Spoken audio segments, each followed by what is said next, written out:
It's a quarter to midnight in Varanasi, and the city has settled into a deep, pin-drop silence, the kind of sannata that only happens when the chaotic daytime traffic finally goes to sleep. Aryan is standing alone near Mughal Sarai Road, and he has a problem.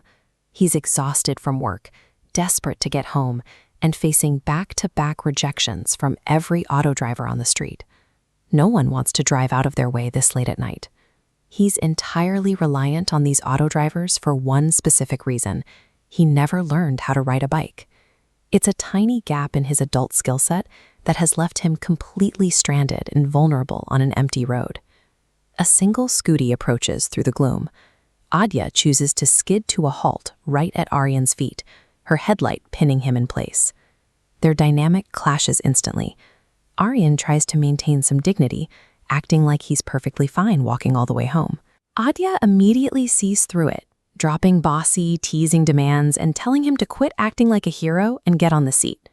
Put a nervous pedestrian on the back of a scooty driven by a highly confident stranger, and you get the perfect recipe for an awkward, unexpected midnight connection. Once they hit the road, Aryan tries to set a relaxed vibe by plugging his phone into the stereo, but he's on the free tier of Spotify. A random, aggressive hip-hop track blasts out, instantly shattering any suave persona he was trying to project. The ride pauses when they reach the Rajghat pool. Adya stops the scooty, hands him her phone, and confidently demands that he take a perfectly angled, highly aesthetic Snapchat photo of her posing against the dark river. It's a slightly ridiculous request to make of a guy she just met, but it works. Directing her poses and snapping photos breaks the tension completely, pulling Aryan entirely out of his nervous shell. Back on the bike, they start playfully arguing about how attractive they are. Aryan awkwardly claims she's cute enough to attract street dogs and cats. Adya fires right back, telling him he has the brain of a donkey. They roll past the ancient brick ruins of Sarnath, moving deeper into the city. The physical milestones of the streets are starting to match the growing comfort of their banter. Trading harmless insults over a shared earphone proves much more effective than any standard small talk. By the time they reach the next crossing, the initial barrier between them has effectively vanished. Aryan takes the handlebars, trying to impress her by speeding up.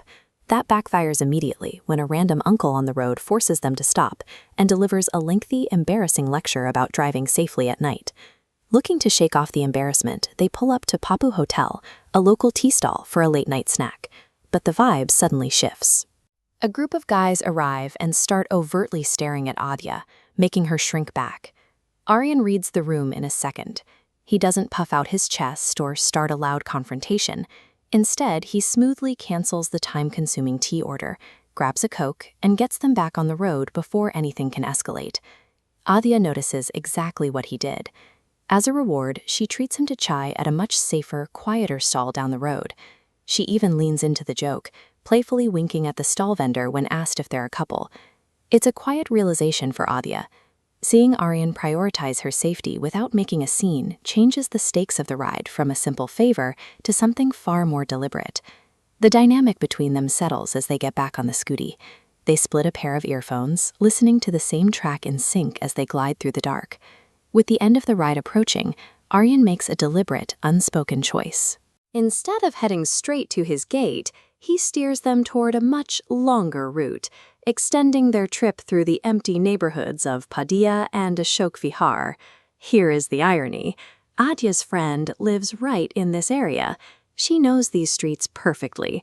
She sees every single long cut he is taking, but she stays completely quiet because she wants the ride to last too.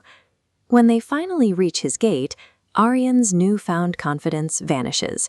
He mutters a rushed, awkward goodbye and practically sprints inside, immediately overthinking his navigation skills and panicking that she figured out his detour plan. Meanwhile, Adya makes it to her friend's house.